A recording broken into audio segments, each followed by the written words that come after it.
Another month, another set of games coming out. Quite a few of them looking pretty darn good. Hi folks, it's Falcon, and today on GameRanks, new games you gotta check out in February 2019. Number 10 is God Eater 3, a post-apocalyptic monster hunting game in which a team of God Eaters takes down huge monsters with a load of new options. For instance, you're able to dual wield in this game, which is not true of previous God Eater games. It's a game that takes a step away from God Eater 2, but it's still obviously a hack and slash action RPG, so I feel like it's not too far. It's a really stylish looking, cool looking game, and I'm pretty excited about it, honestly. It looks good. It hits PlayStation 4 and Microsoft Windows on February 8th. Number 9 is Anno 1800, a version of the city/empire/society building simulation that takes place in the 1800s, of course. The theme of the game is industrialization, as you would think it would be. That's pretty much the most important thing of that era. What I think is a really great addition to 1800 is going to be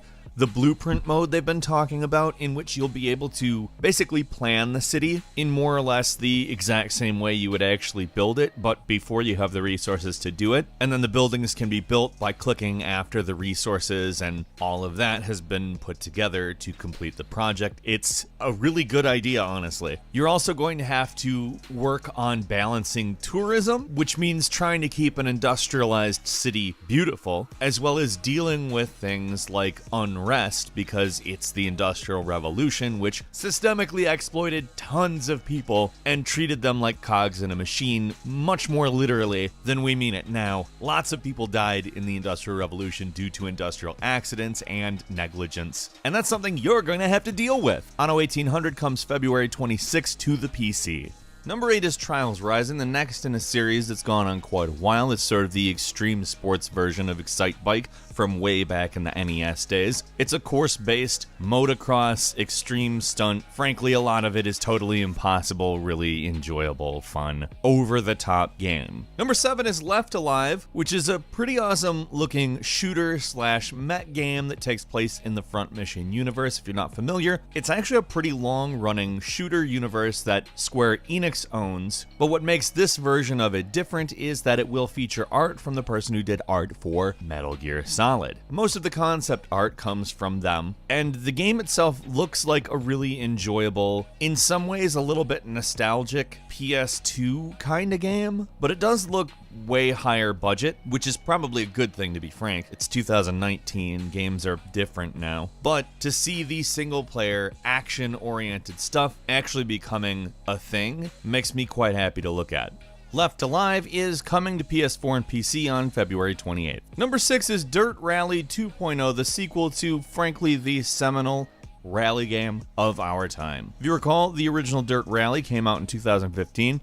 It is still a shining example of a damn good rally car game. It was really a game that modeled physics incredibly, and Dirt Rally 2.0 looks to be attempting to go further in terms of both weather modeling and as well as actually allowing the stages to degrade, both as more cars go through it, thanks to weather, etc., etc. It's a minute detail that I think is just going to bring another layer to it, because it will affect how grip works to have a bunch of cars go through some mud, for instance. I think that's really interesting, detail-oriented stuff that people are thinking about to make a rally car game that actually does better than Dirt Rally. Dirt Rally 2.0 is coming to PS4, Xbox One, and PC on February 26th. Number 5 is Far Cry New Dawn, the very first direct sequel game in the Far Cry universe. It is pretty promising, I think. It takes the color palette and goes wild in a post-apocalyptic world that's being reclaimed by the Earth. I like it. It takes place 17 years after Far Cry 5. It will concern what happened to the cult, what happened to the world, and hopefully what exactly it's like so soon after a nuclear apocalypse to be kind of rebuilding, because that's what it looks like. With games like Fallout, we talk about how things are hundreds of years after the nuclear apocalypse. I mean, unless you count Fallout 76, which I don't. There's no story in that game. Who cares? I'm also kind of hoping that this game functions as a bit of a palate cleanser for Fallout 76, because I like me some post-apocalyptic game content, but I don't like Fallout 76. I need something to remind me that it's good, and frankly, I'm pinning a little bit of that hope on Far Cry New Dawn. It's coming to PS4, Xbox One, and PC on February 15th. Number 4 is Jump Force, a fighting game that takes the Shonen Jump manga series, multiple ones, puts them all together in sort of an all-stars type fighting game. However, the backgrounds are very realistic looking, and the inclusion of Death Note is interesting. There's not a lot of fighting that goes on in Death Note, but that's okay, it should be interesting anyway. Honestly, this is probably gonna be a good game. It seems hard to imagine it not being. It's kind of just a unique prospect. There's not a lot that looks like this, even outside of anime. It just takes an approach that we typically don't see, especially with a bunch of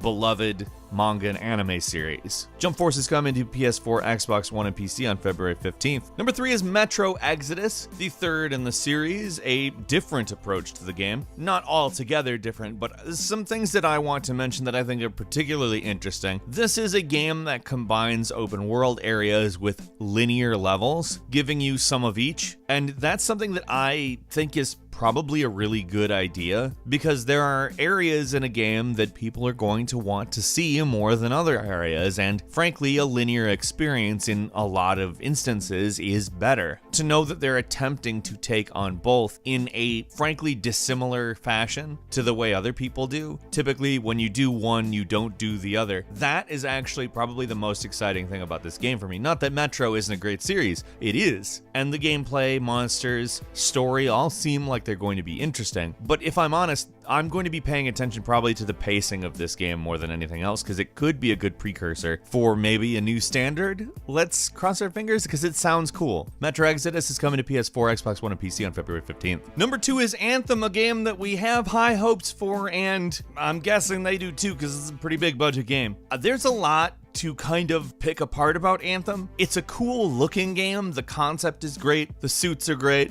The world is great. The fact you have a jetpack is great. The fact you can co-op is great. Lots of this stuff is great. But there's also, what if it's bad? And by bad, we don't just mean like not fun, but bad like ruined by microtransactions because it was balanced in a bad way. EA is amazing at making their studios do that. And you've played the Star Wars Battlefront games, right? Potentially good games. Kind of ruined. So, I mean, that's kind of the main, I think, hesitance about Anthem, but the other is Mass Effect Andromeda. How did they let that even happen? I understand it's a different team and all that, but still, it's BioWare, like, whatever. Even saying all that, I think it's still worth mentioning just that Anthem looks amazing and might be really cool. Just because a couple things have gone wrong doesn't mean people can't learn. And I'm going to play Anthem, like I want it to be good. It looks good, and I'll be playing it on PS4, Xbox One, or PC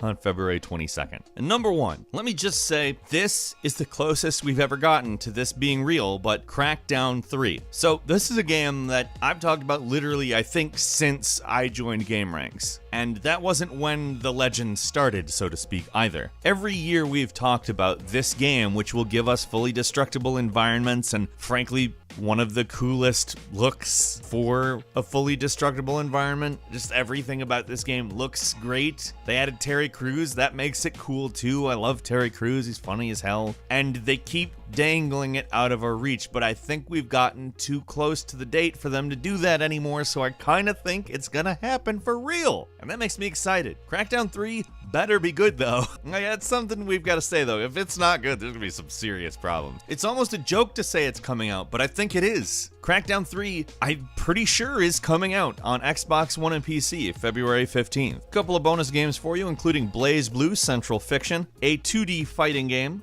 that was pretty well liked when it came out a few years ago on PS3, PS4, and Windows. It's coming to Nintendo Switch on February 7th.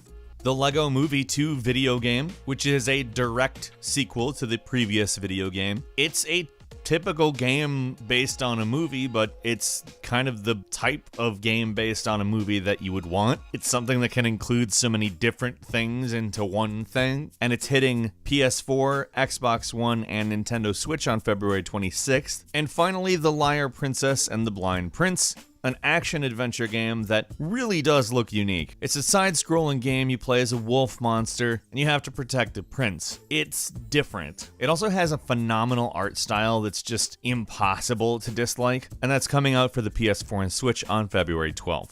What games are you particularly looking forward to next month? Leave us a comment, let us know what you think, and if you like this video, please click like. If you're not subscribed, now's of course a great time to do so. We upload brand new videos every day of the week, and the best way to see them first is of course a subscription. So click subscribe, and do not forget to click the notification bell. As always, we thank you very much for watching this video. I'm Falcon. You can follow me on Twitter, Falcon the Hero. We'll see you next time, right here on GameRanks.